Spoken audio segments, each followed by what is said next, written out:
آزمائش جانتے ہو؟ تمہیں آزمائش میں ڈالنے سے پہلے وہ تمہیں آزمائش سے نکالنے کا وسیلہ بناتا ہے۔ ہم گناہ ایسے کرتے ہیں جیسے وہ دیکھ نہیں رہا، وہ معاف ایسے کرتا ہے جیسے اس نے دیکھا ہی نہیں۔ اپنے رب سے دوستی کر لو، یہی وہ ذات ہے جو کبھی آپ کو تنہا نہیں چھوڑتی۔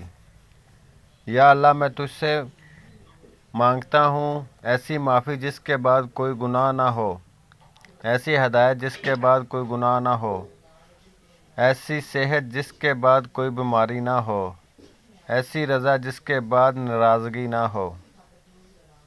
تھوڑی سی تھکاوٹ کے لیے نماز نہ چھوڑو، اے مومن، ان سے کچھ سیکھ جنہوں نے جسم پر خنجر ہوتے ہوئے بھی آخری سجدہ نہیں چھوڑا۔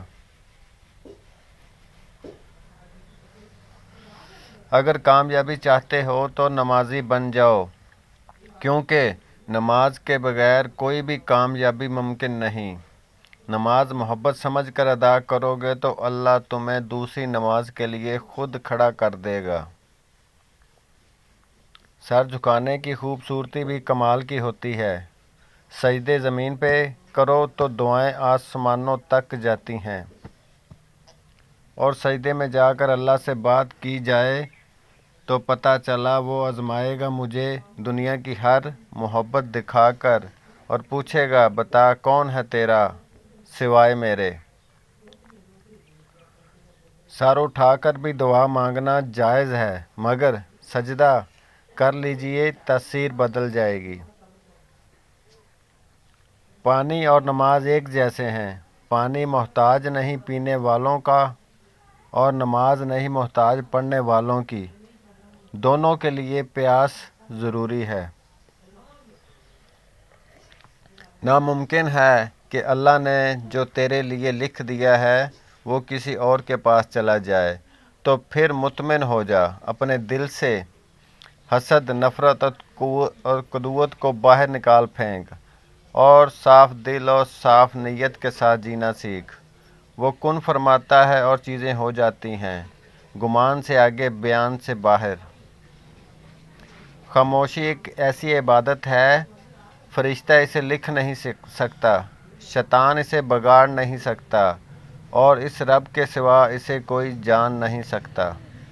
انسان کے ہاتھ میں صرف کوشش ہے، کامیابی یا ناکامی تو رب کی ذات دیتی ہے۔ کیا تم نہیں جانتے؟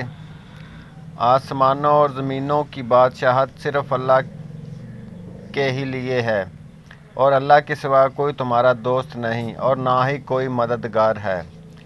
کوئی آپ کو جتنا بھی برباد کرنے کی کوشش کر لے، مگر جب تک اللہ کا ساتھ آپ کے ساتھ ہے، کوئی بھی آپ کو برباد نہیں کر سکتا۔ نہ کرو گلہ اپنی نصیب سے، جب اللہ راضی ہوتا ہے تو ہر چیز مل جاتی ہے۔ جب وہ راضی ہو جاتا ہے تو مقدر سبھی بدل جاتے ہیں۔ انسان مایوس اور پریشان اس وقت ہوتا ہے جب اپنے رب کو راضی کرنے کے بجائے لوگوں کو راضی کرنے میں لگ جائے۔ میرے دل کے اطمینان کے لیے اتنا ہی کافی ہے کہ جو کچھ ہوتا ہے اللہ کی رضا سے ہوتا ہے، بندوں کی رضا سے نہیں۔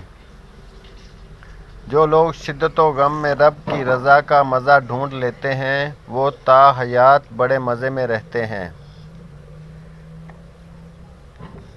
مشکل وقت آ جائے تو کسی کا احسان مت لو، کیونکہ مشکل 4 دن اور احسان زندگی بھر کا۔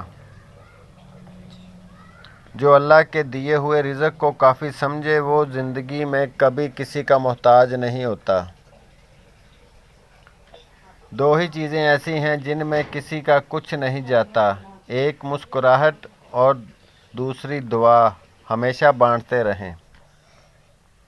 اس کریم کا کرم تو دیکھو، میں پھر ٹوٹ گرا اور اس نے پھر مجھے تھام لیا۔